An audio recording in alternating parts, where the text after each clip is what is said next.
I once helped lead a church that had to put a sign on its door that said, do this with me, arms are for hugging. Arms are for hugging. What a hard act to follow. All of them. Do you know how much you sound like Bonnie Raitt? You do, doesn't she? I also, like Elizabeth, I want to invite you for inviting me here to say a little something. Today, I didn't prepare a lot. I wanted to listen and hear what was said so that I might bring something more, some way to wrap our arms around this experience this morning.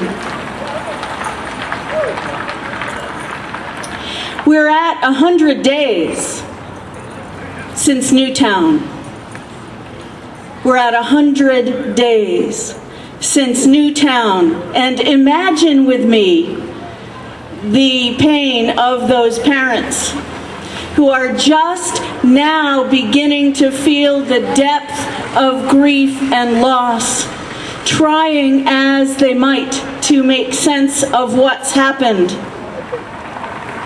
I think it's wonderful to bring these pieces of knowledge and this outpouring of information that helps us stay fired up about this critical issue for our culture. But the truth is, from my angle as the pastor of the United Church of Moscow, people are in deep and profound pain. Those who have lost 20 babies are calling out as our Psalms do, why, O God?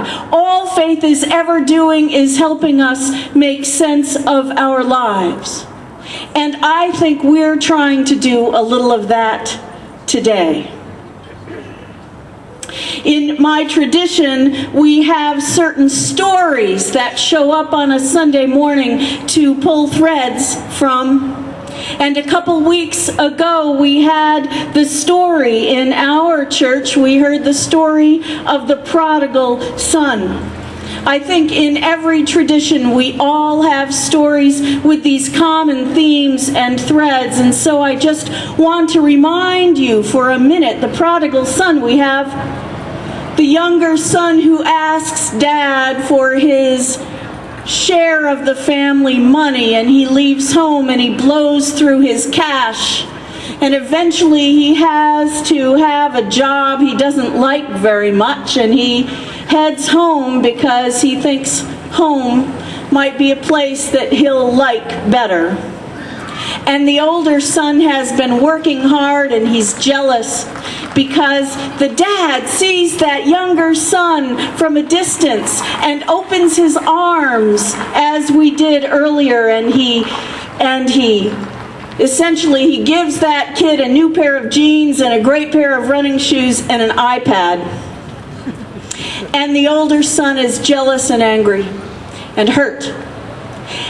And what we want to remember is that the word that threads itself through that entire long story in our culture is the Greek word bios. Bios. We say bio. And it means what? Life. Life. And the older kid goes to his dad and said, why did you do that? And the dad said, yes, of course, we have some things to talk about. But first things first, your brother is alive.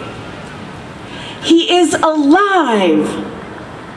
And that father valued life before he valued property. And we're not doing that these days. That story stands and flies in the face of stand your ground law.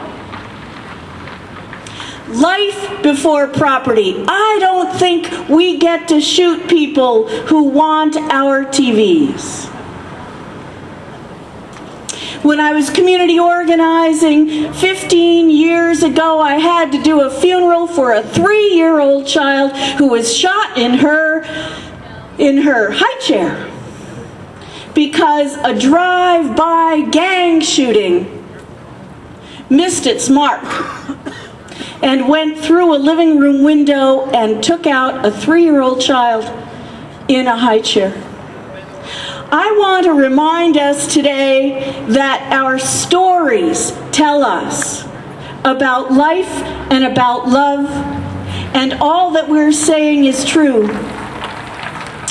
But my tradition tells us that we are to love one another.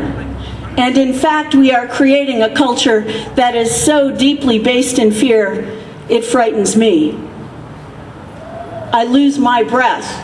I wonder, can we come back from this? Yes, we can, because we're doing this today, these very things. There is only love and fear, and I hope we will not allow fear to win. This morning, I looked at my email, and at the top of the Gmail thing, you know, this is what our culture does. Here are 5 things you can do to save money here.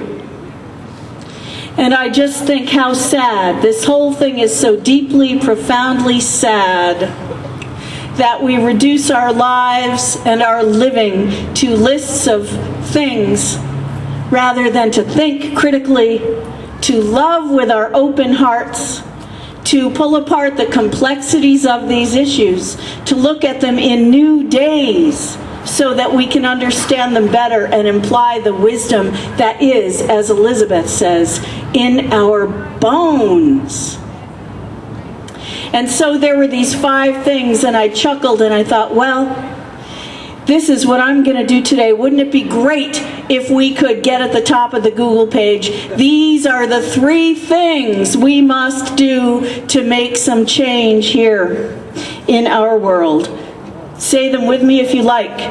Ban the sale of military-style assault weapons. Ban the sale of military assault weapons. Prohibit the sale of ammunition magazines that hold more than 10 rounds. Prohibit the sale of ammunition magazines hold more than 10 rounds. And our last point among us today, require universal background checks for every gun purchase, including loopholes. Blessings on this effort. Let's do it. Arms are for hugging.